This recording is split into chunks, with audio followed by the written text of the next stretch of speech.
Doctor VK Paul जी। धन्यवाद। आज आपके सामने जो रिपोर्ट प्रस्तुत हुई है, डेटा प्रस्तुत हुआ है, मिक्स्ड पिक्चर फिर सामने आई है। हम देखते हैं कि जिन ज़िलों में 100 से ज़्यादा केसेस हो रहे थे वो कम हो गए हैं। हम ये भी देख रहे हैं कि केस हाई पॉजिटिविटी वाले भी ज़िलों में चेंज आया है। Before that overall positivity rate में डिक्लाइनिंग ट्रेंड है और जो हाई पॉजिटिविटी के ज़िले हैं उनमें भी गिरावट आई है, लेकिन वहीं पे एक सिग्नल मिलता है कि नए ज़िले भी हाई पॉजिटिविटी रेट के साथ जुड़ रहे हैं। एक सिग्नल ये मिलता है। दूसरा, आपके सामने जो डेटा और मैप दिखाया गया उसमें ये भी दिखाया गया कि हमारे कई प्रांतों में, कई राज्यों में रिप्रोडक्शन नंबर जो है वो 1 से ऊपर पहुंचा हुआ है और बढ़ रहा है। और continuing high active case load and pandemic load in the state of Kerala continues to be a very significant worry. तो mixed picture है और आज के concerns में हिमाचल, जम्मू कश्मीर, लक्षद्वीप, तमिलनाडु, मिजोरम, कर्नाटक, पुडुचेरी और केरल, ये राज्य जो हैं वो चिन्हित हुए हैं आपके सामने। So mixed picture, and it only emphasizes the need for us to use the full armamentarium of pandemic control and pandemic response, जिसको कि लव अग्रवाल जी ने एंड में बड़े अच्छे तरीके से समझाया आप सबको और उसको दोबारा एम्फेसाइज किया।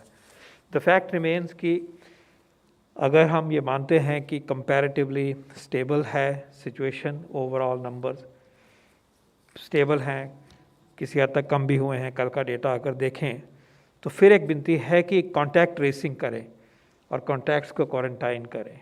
फिर ये विनती है कि आप जहाँ पे क्लस्टर ऑफ केसेस है वहाँ पे कंटेनमेंट जोन्स बनाएं ताकि वायरस वहीं तक सीमित रहे, उससे बाहर नहीं जाए। इसके ऊपर जितनी भी हम मेहनत कर सकते हैं इस अंश पे, इस पार्ट पे, वो कभी मैं कहूँगा कम नहीं होगी, क्योंकि अगर हम उसी जगह पे वायरस को कंटेन करते हैं, चेन्स ऑफ ट्रांसमिशन को लोकलाइज करते हैं, सप्रेस करते हैं, वो नहीं फैलेगा। तो आज पर्टिकुलर रिक्वेस्ट है सबसे, आम व्यक्ति से भी, एडमिनिस्ट्रेशन से भी और राज्यों से भी, टेक्निकल टीम्स के साथ भी, डिस्ट्रिक्ट टीम्स के साथ भी, कि इस तरफ अपनी जो नज़र है, अपनी जो मेहनत है उसको बिल्कुल कम नहीं करें। और इसके साथ साथ कोविड अप्रोप्रिएट बिहेवियर, भीड़ में नहीं जाना, अननेसेसरी ट्रैवल को अवॉइड करना, ये भी एक इम्पेरेटिव है जो हमारे सामने अभी दिखाई दे रहा है। हमें जानना है, हमें मालूम है और हमें ये भी जानना है कि डेल्टा वेरिएंट हमारे देश में फैला हुआ है, डोमिनेंट प्रॉब्लम है, वेरी डोमिनेंट प्रॉब्लम है, और यही डेल्टा वेरिएंट ग्लोबल पेंडेमिक का भी अब हिस्सा बन चुका है। और अमेरिकाज़ में 30% इंक्रीज़ हुई है न्यू केसेस में, वेस्टर्न पैसिफिक रीजन में WHO के 25% इंक्रीज़ हुई है। तो the pandemic is still raising and pandemic is still persisting. The second wave is persisting in our own country, and we are concerned that some states have an R naught which is in the wrong direction. Please remember that this R naught had come to 0.6 and below, or so around that, and now if it is above 1 and if it is rising in some states, it is truly a cause for concern.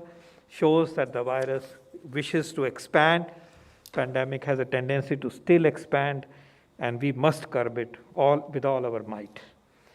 मेरा second सुझाव, विनती है कि vaccination एक कारगर तरीका है अपने आप को बचाने का और पेंडेमिक को कंट्रोल करने का।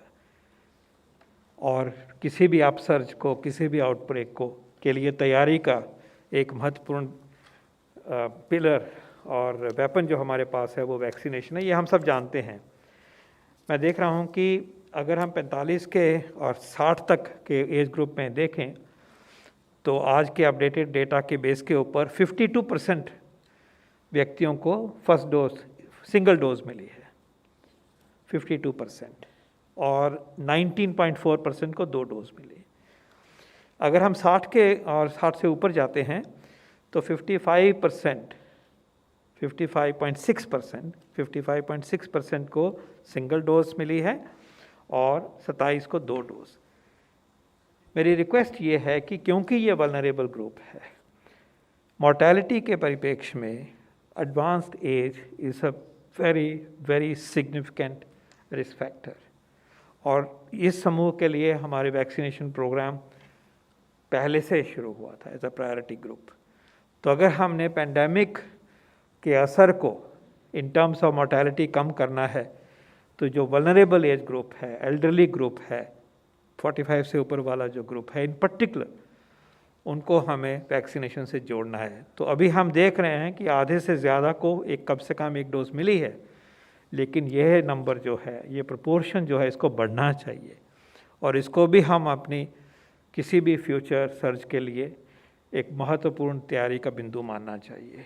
सबका वैक्सीनेशन हो, लेकिन उसमें जो कोमॉर्बिडिटीज़ वाले हैं और उम्र वाले हैं, एक उम्र के ऊपर वाले हैं, उनको बहुत ही जल्दी से, अगर उन्होंने कोई डोज नहीं लिया तो प्लीज़ लीजिए, खूब वैक्सीन अवेलेबल है, उनके लिए कोई कमी की बात ही नहीं है।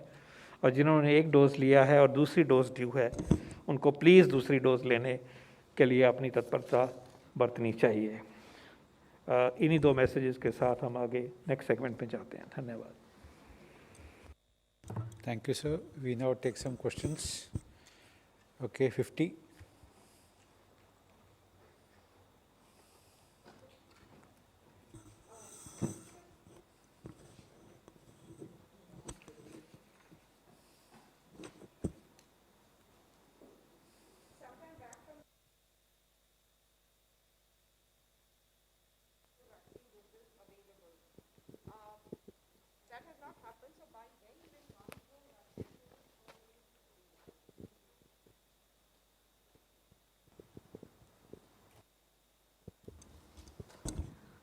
इस मंच से जहाँ तक मुझे ज्ञात है, हमने ये कहा था कि 51 करोड़ के लगभग डोजेज, अबाउट 50 करोड़ डोजेज उपलब्ध होंगी एंड ऑफ जुलाई तक, और उसके बाद का जो रूपरेखा दिखाई गई है, अराउंड 135 करोड़ डोजेज का रोड मैप दिखाया गया आपके सामने। और ये भी उम्मीद करी गई कि जैसे जैसे वैक्सीन अवेलेबिलिटी बढ़ेगी, गति तेज़ होगी, और एक दिन ये भी आएगा जब उस नंबर की भी वैक्सीनेशन की इम्प्लीमेंटेशन है वो जो हो रहा होगा। नेक्स्ट। या 4। और जुलाई में जितने वैक्सीन वो 51 करोड़ अराउंड अबाउट जो कहा गया था, they have been achieved, we have communicated that, and we are hopeful and we are confident that the roadmap presented to you for August to December will also hold good. Could you please share the findings of the central team that Yeah. Kerala जो team गई थी उसके वही कह रहे हैं आप? Okay. कुछ So there was a 6-member team which was sent to Kerala, and they have now come back, and from what we could get from details from them, the team was primarily headed by Dr. Sujit Singh, Director NCDC, supported by ex-Deputy Director General of Disaster Management Cell and public health experts. उन लोगों ने जो कुछ ज़िले भी visit किए, कुछ और प्रांत भी विजिट किए, तो उनकी कुछ ऑब्जर्वेशन थी जो उन्होंने स्टेट्स के साथ शेयर की हैं, so as to 8 states in terms of overall management. एक रिपोर्ट जो अभी मुझे मिली है थोड़ी देर पहले, जिसमें कि एक टीम ने मल्लापुरम को विजिट किया था, और वहाँ उन्होंने पाया कि एक अपवर्ड ट्रेंड देखा जा रहा है टेस्ट पॉजिटिविटी रेट में, और जो अभी अप्रॉक्सीमेटली 17.26% है। उन्होंने टीम ने ये भी फोकस किया, उन्होंने टीम ने स्टेट को यह भी एडवाइस किया कि एक्टिव सर्वेलेंस बढ़ाने की ज़रूरत है। अभी मुख्यतः ये देखा गया है कि जो लोग सिम्टम्स फील करते हैं वो टेस्टिंग के लिए आ रहे हैं, लेकिन जो हमारी कंटेनमेंट स्ट्रैटेजी कहती है कि जहाँ पर क्लस्टर ऑफ केसेस रिपोर्ट होते हैं वहाँ पर हम एक कंटेनमेंट जोन बनाएं, उसके अराउंड एक बफर जोन बनाएं, जो हमारे एस्टैब्लिश्ड एपिडेमियोलॉजिकल अप्रोच शुरू से रही है कोविड-19 मैनेजमेंट से संबंधित, और उसके ऊपर प्रॉपर पैरामीटर कंट्रोल करके हमारी स्पेशल टीम्स हैं जो कि हाउस टू हाउस विजिट करके कॉन्टैक्ट ट्रेसिंग करें, और साथ में एक्टिव केस फाइंडिंग और जिनकी टेस्टिंग करानी है उनकी टेस्टिंग करा के उनको मॉनिटर करें। तो उसके लिए वहाँ पर अभी उसको और सुदृढ़ करने की ज़रूरत है। यह एडवाइस स्टेट को हमारे टीम मेंबर्स ने दी है। वहाँ पर उन्होंने ये भी पाया कि जिस तरह से ABCD क्लासिफिकेशन कर कर एक हफ्ते के लिए कुछ रेस्ट्रिक्शंस लगाई हैं, उसका जो एक एक्सपेक्टेड रिजल्ट है अभी उस संभावित उसमें हमें नहीं मिला है। तो उन्होंने कहा है कि while state will take up continue with this initiative, but what is critical कि जो कंटेनमेंट अप्रोच है उसको, जो हमने गाइडेंस दी है, जो हमारा टेक्निकल गाइडेंस है, उसको 100% फील्ड पर फॉलो किया जाए। एक और जो उन्होंने नोट किया कि वहाँ पर RT-PCR की टेस्टिंग अप्रॉक्सीमेटली इस जिले में करीब 20% थी और रैट पर 80% जोर है, तो जरूरी है कि गोल्ड स्टैंडर्ड के रूप में RT-PCR टेस्टिंग को थोड़ा बढ़ाया जाए। एक मुख्य पॉइंट जो और उभर कर आया है कि ज़रूरत है कि कॉन्टैक्ट ट्रेसिंग प्रॉपर हो, क्योंकि अगर वहाँ पर देखा गया है उस पर्टिकुलर जिले में 91% केसेस होम आइसोलेशन में है, और कॉन्टैक्ट ट्रेसिंग में अगर हम ये माने कि एक फैमिली में 5 लोग हैं तो वो डेफिनेटली 5 लोग हाई रिस्क कॉन्टैक्ट हुए, क्योंकि वह उस इन्फेक्टेड पर्सन से संभावित है उसके आसपास रहे हैं। लेकिन वहाँ पर केस कॉन्टैक्ट रेशियो 1:1.5 के करीब नोट की गई है। तो यानी कि ज़रूरत है कि हमने इससे पहले भी एडवाइस दी थी कि हमारी कॉन्टैक्ट ट्रेसिंग एक्चुअली 1:20 होनी चाहिए और 1:20 के आसपास होनी चाहिए।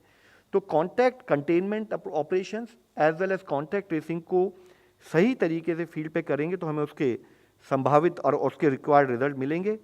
साथ में जो हमारी होम आइसोलेशन की गाइडलाइंस है उसको प्रॉपरली फॉलो किया जाए ताकि इन्फेक्शन स्प्रेड ना हो। जो लोग कोमॉर्बिड हैं उनको ज़रूरी हो, क्योंकि अगर हमें उनको डेथ से भी बचाना है और अदरवाइज भी उनको मैनेज करना है, तो चाहे इंस्टीट्यूशनल क्वारंटाइन कराना पड़े, उसके लिए उनको प्रेरित किया जाए, उनको गाइड किया जाए, कम्युनिटी का सपोर्ट लिया जाए सस्टेनेबल बेसिस पर, और उनको वहाँ पर हम शिफ्ट करें।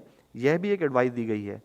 साथ ही इस पर्टिकुलर जिले में जैसे हेल्थ इंफ्रास्ट्रक्चर पर, पर्टिकुलरली ICU बेड्स पर और वेंटिलेटर बेड्स पर एक स्ट्रेन पाया गया, तो स्टेट को यह भी एडवाइस दी गई है कि एक स्थाई पर आप कंटेनमेंट पर ध्यान दें, दूसरे स्थाई पर जहाँ जहाँ आपका हेल्थ सिस्टम स्ट्रेन में उसको इमीडिएटली एफर्ट किए जाए कि उस हेल्थ इंफ्रास्ट्रक्चर को बढ़ाया जाए, और इसके साथ ही vaccination as a major approach towards management for long term, उस पर भी स्टेट उसी हिसाब से कार्य करती रहे।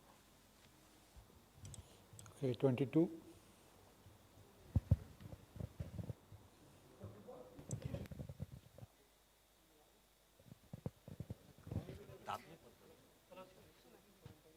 Dr. Paul, I am Ayushman. You said 50 crore doses were delivered. By July 31st, 48.8 crore doses were given, which is 94%. Covishield, you got more than expectation, but Covaxin, half of what you projected in Supreme Court, you got it. A few initial doses from Bangalore batch didn't qualify. You have 3 PSUs. What is the timeline? What is the problem with Bharat Biotech's Covaxin, sir? When are we seeing the expedition in the numbers? And by when IIL is going to manufacture the vaccine? Thank you. मैंने ये कहा कि 51 करोड़ लगभग doses जो हैं वो जुलाई तक उपलब्ध थी और सिस्टम में है। 47 मान लीजिए कि लग गई थी और 3-4 करोड़ जो हैं, 2.5-3 करोड़ वो सिस्टम में है, पाइपलाइन में है। Now we understand that conversation very well, so that was taken care of.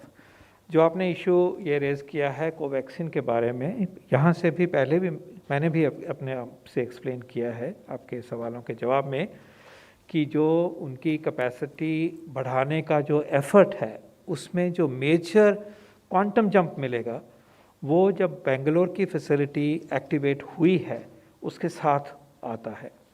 ये बहुत बड़े साइज़ का रिएक्टर और सिस्टम उन्होंने इस्टेब्लिश किया है और उसमें जो कंट्रीब्यूशन है अब वो हो गया है, आना शुरू हो गया है। और उसमें थोड़ी डिले हुई क्योंकि जो स्टैंडर्डाइजेशन के प्रोसेसेस में जो क्वालिटी एश्योरेंस की उनको प्रोडक्ट्स की आउटपुट मिलनी चाहिए थी उसको स्टैंडर्डाइज करते हुए, फाइन ट्यून करते हुए, उसको उस लेवल तक लाते हुए और एफिशिएंट फ्लो में लाते हुए एक नई इंडस्ट्री शुरू हुई है, उसको ऑप्टिमाइज़ करते हुए, स्टैंडर्डाइज करते हुए, वैलिडेट करते हुए उनको थोड़ा सा एक्स्ट्रा वक्त लगा है, इसलिए थोड़ी सी उस तरफ से डिले हुई है। लेकिन उन्होंने इसकी एवज में कह लीजिए या इसके एडिशन में एक एडिशनल फैसिलिटी जो उनके ओरिजिनल प्लान में नहीं थी अंकलेश्वर में शुरू करी, जिसमें कि हमें 6 मिलियन के करीब डोजेस जो हैं वो एडिशनल वहाँ से भी प्राप्त होंगी और वो सिस्टम ठीक चला हुआ। वो एक रेबीज़ वैक्सीन बनाने की उनकी पुरानी एक फैक्ट्री थी। सो उन्होंने अपनी तरफ से एफर्ट किया। कुछ हिकअप्स कभी टेक्निकल ऐसे आ जाते हैं, we should respect, we should not demoralize the effort being made by our industry colleagues. In response to the PSUs, it is my current information that to an extent from the Indian Immunological Limited, we may start getting about 2 million doses by September, late August, September. Availability हमें visible हो रही है। जो Haffkine है और Gujarat consortium है और बिबकॉल है, there is a substantive infrastructure being built or modified or repurposed. That will take a little time. So we should expect more clarity on their timelines after some more time, I would say. But also, I think broadly, we should look at November, December or so for activation of those additional PSUs. But the efforts are going on. Tech transfer is going on, but from Indian Immunological Limited, which is located in Hyderabad itself, we are now visualizing some degree of contribution. Thank you. Okay, 56. Sir, संसद में पूछे गए एक सवाल के जवाब में कहा गया था कि टीकाकरण का टाइमलाइन नहीं दिया जा सकता, तो आप बता सकते हैं कि जो वयस्क आबादी है उसको टीकाकरण कब तक लग जाएगा? वयस्क आबादी, एडल्ट जो पॉपुलेशन है उसको कब तक टीकाकरण हो सकता है आपके मुताबिक? और दूसरा, बच्चों की वैक्सीन का स्टेटस अगर आप बता सकते। देखिए, जो जवाब दिया जा चुका है पार्लियामेंट में, उसको ही आप आगे लेके अपने तरीके से इंटरप्रेट करिए, एक्सेप्ट करिए, because those are statements being made with full responsibility and they are in public domain. जहाँ तक कि बच्चों के वैक्सीन का ताल्लुक है, आप यू आर अवेयर कि कुछ देशों ने कुछ वैक्सीन्स को बच्चों में लागू किया है up to a certain age. हमारे एफर्ट्स भी इसमें चले हुए हैं। लगभग हर बारी हम इस बात को क्लैरिफाई करते रहे हैं कि कोवैक्सीन का trial is on, Zydus Cadila का trial includes children. We are looking forward to hearing the final recommendation whether it is a vaccine that it is now ready for emergency use in adults or also adults and children. We will know that maybe in a week or so, I guess, or maybe maximum 2 weeks or maybe earlier. और जो तीसरा vaccine है वो Novavax vaccine को भी permission मिल गई है बच्चों में ट्राई आउट होने की। बायोई ने भी अपनी एप्लीकेशन बच्चों में ट्राई करने की दी हुई है। तो these are the developments, we are watching the space and preparing for vaccination of children in due course. Yes. 16. Sir, Nitin बोल रहा हूँ डीडी न्यूज़ से। ये कई ऐसे रिपोर्ट देखने को आ रहे हैं कि जो हाल ही में सीरो सर्वे जारी किया गया है उसके आधार पर बताया जा रहा है कि जो राज्यों में कोरोना के मामले हैं उनकी अंडर काउंटिंग की गई है। तो मंत्रालय इसको किस तरह से देखता है और ये जो अंडर काउंटिंग की बात हो कितना सही है? देखिए, इसके बारे में बिल्कुल मैं साफ करना चाह रहा हूँ बात को कि sero survey is done with the specific purpose of enunciating how many people have antibodies, how many people have had previous experience to COVID-19. Remember, all the sero surveys that have been done, जो किए गए हैं ICMR ने, वो national level picture को देने के लिए किए गए हैं। उसमें जो 28, 29, 30,000 जितना भी सैम्पल साइज लिया गया है जो आपके सामने प्रस्तुत किया गया है, that only covers an overall picture. It does not cover, it is not meant to cover granularity at the level of state and leave alone a sub-state level granularity.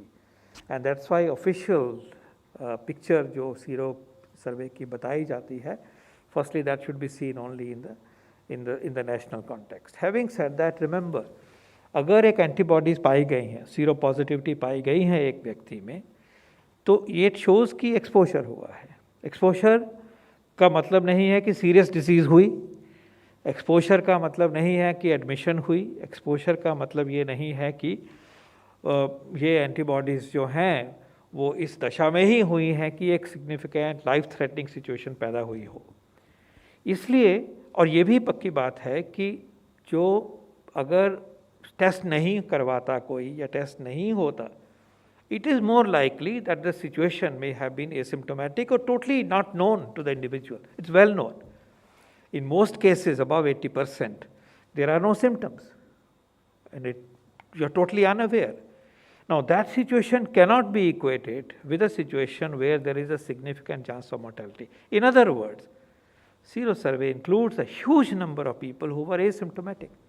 उसको एक्स्ट्रापोलेट करके कहना कि इतनी proportion में mortality होगी, it is irrational, it is biased, it is misplaced. And also remember, the other aspect in this particular zero survey, at least some part of it has come from the vaccines. And vaccine is protective. We want the vaccine-related seropositivity to increase by the day, and therefore to take that whole issue lock, stock and barrel. एक बारी उसको पकड़ के कुछ mathematics लगाना, कुछ assumption लगाना, अपने ही हिसाब से उनको अप्लाई करना, फोर्स करना और एक पिक्चर को लाना is not scientifically valid. And this I think is biased. This is not the way how an interpretation of data should be done. This is not the way to convey information, misleading information to people. So please, zero survey to be used for such estimates, the way it has been done, the way it has been done in a very biased manner, in an unscientific manner, is not desirable. Number 10. Sir, Milan here from India Today. So please tell us, now that Johnson & Johnson has also withdrawn its application from the DGCI, we want to know what is happening with regards to status of Moderna, both COVAX vaccines that were supposed to be available for Indians, as well as Pfizer. Has the indemnity deal been struck? If not, where is it stuck? So ma'am, you asked about Johnson & Johnson withdrawing application. तो we would like to brief you कि Johnson & Johnson ने emergency use authorization के लिए apply नहीं किया था. The application was to undertake clinical trial. और जब हमने एक relaxed guideline issue की जिसमें हमने ये कहा कि हम clinical trial अगर आपको किसी जैसे मान लीजिए US FDA या यूरोपियन यूनियन या जापानीज रेगुलेटरी एजेंसी इनके अप्रूवल हैं तो हम आपको क्लिनिकल ट्रायल से इमीडिएट एग्जाम्पशन देते हुए शुरू में आपको इमरजेंसी यूज ऑथराइजेशन अलाउ करेंगे and then you can continue with the trial later on. तो उस प्रोसेस में सिंस उन्हें अब उसकी ज़रूरत नहीं थी तो उन्होंने वह एप्लीकेशन विड्रॉ की है जो मीडिया में ये खबरें आई हैं कि जॉनसन ने अपनी कोविड वैक्सीन का अप्रूवल प्रपोजल विड्रॉ कर लिया, वो थोड़ा मिसलीडिंग है. We still are in consultation with them. As we have explained to you previously, it takes coming together on the grounds, on the conditions of the contract, on other issues. We will bridge it. We have made progress. We hope to make more progress. Thank you. 70.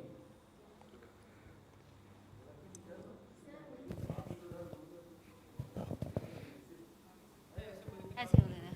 Hello, ठीक है. Hello sir, IIT Hyderabad और IIT Kanpur ने ये study किया है और ये कहा है कि शुरुआत हो जाएगी थर्ड वेव की अगस्त मिड से और पीक पर अक्टूबर में जाएगी. इस पर क्या कहना चाहेंगे? दूसरा सवाल ये है सर, जो केरला में केसेस बढ़ रहे हैं, कंटेनमेंट जोन और भी कई कारण हो सकते हैं, लेकिन क्या ऐसा है कि वहाँ पर कोई और भी वेरिएंट है डेल्टा के अलावा, या फिर डेल्टा प्लस है, या फिर क्या वजह है? So ma'am, on the issue of wave हम लोगों ने इस मंच पर इस बारे में कई बार बात की है. पहले हम आपसे विनती ये करना चाहेंगे कि अगर हम वेव को भी एक पैरामीटर मान के चलें तो देश में अभी सेकंड वेव पूरी नहीं हुई है. अभी भी केसेस 30,000 की संख्या में आ रहे हैं. दो विषय हमारे सामने आ रहे हैं. एक तो यह है कि केसेस जो हैं अब एक लिमिटेड एरिया से आ रहे हैं, ज़रूरी है कि हम वहाँ पर स्ट्रिक्ट एक्शन लेके उनको कंटेन करें.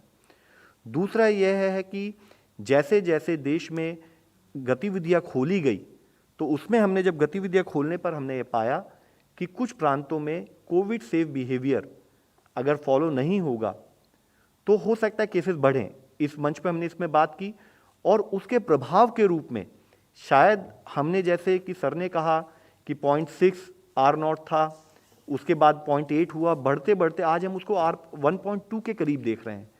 तो ज़रूरी है कि जिन प्रांतों में केसेस बढ़ने की तरफ दिख रहे हैं वहाँ पर भी हम उतनी सजगता से कार्य करें.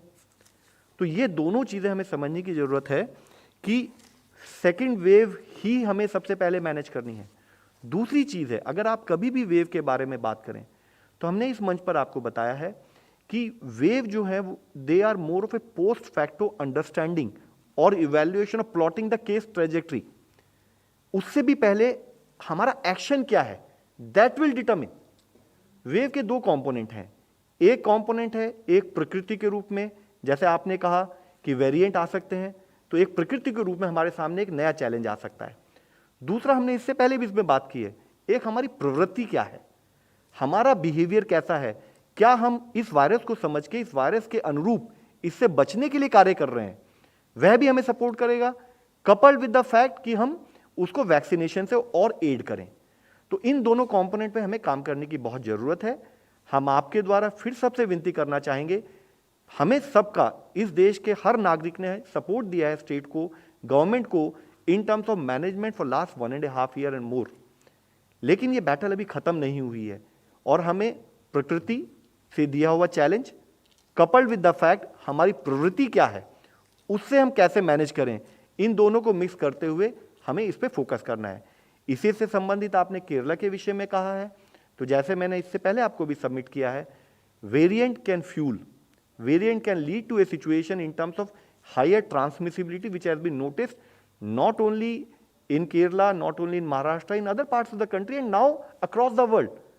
लेकिन वेरिएंट को मैनेजमेंट का प्रिंसिपल आज भी वही है, same 5-fold strategy, test, track, treat, vaccinate and COVID appropriate behaviour.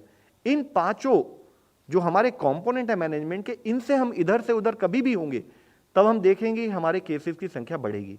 मैं फिर से आपसे ये रिक्वेस्ट करना चाहूँगा, हमारी प्रकृति के दिए हुए चैलेंज के साथ साथ हमारी प्रवृत्ति हमारे मैग्नीट्यूड ऑफ जो केसेस आएंगे उसको डिटरमिन करती है। तो जरूरी है कि हम कभी भी ना भूलें कि हमें कोविड सेफ बिहेवियर का पालन करना है। Number 26.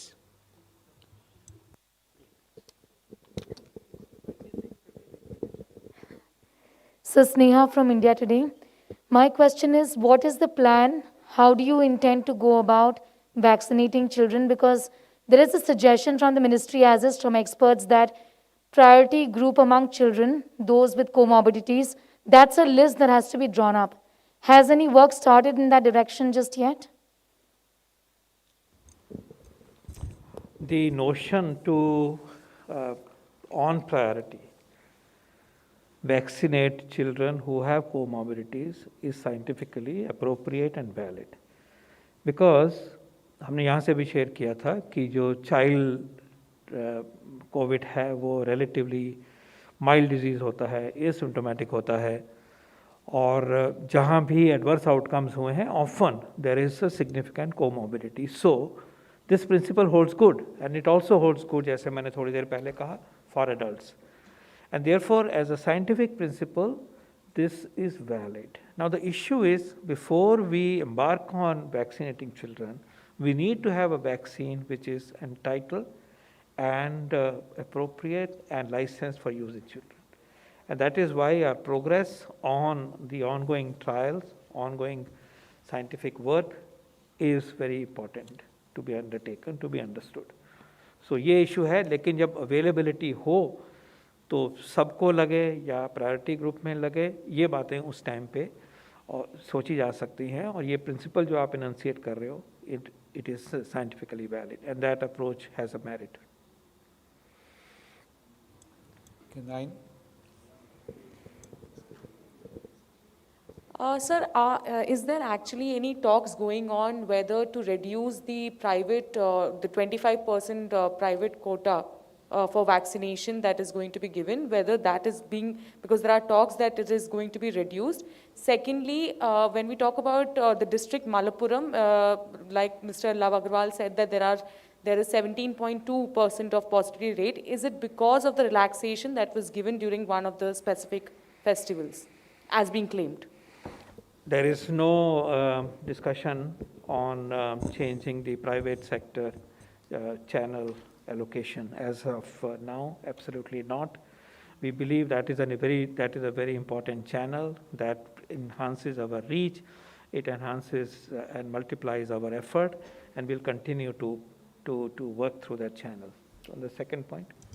On the issue of relaxations leading to increase in cases, so this could be what we discussed just now is कि अगर कभी relaxation भी दी जाती हैं तो we have always advised states that follow-up of COVID appropriate behavior still remains the mainstay, and its adherence monitoring also becomes critically important. But what is very critical for us to sort of kindly delve collectively on this issue, while government talks about restrictions and relaxations, if we have to manage this virus on a continued basis, it has to be primarily managed in terms of working with community. That is why from moment one, if you remember, Honorable Prime Minister's talk about Jan Andolan has been the mainstay. How do we work with community? How do we engage with them? How do we bring it to their notice that what additional support on a continued basis we need from the community to take this battle head on? So not only relaxation or restrictions, follow-up of COVID appropriate behavior, as well as maybe issues related with effective containment strategies will critically hold an important imperative in terms of management of COVID-19.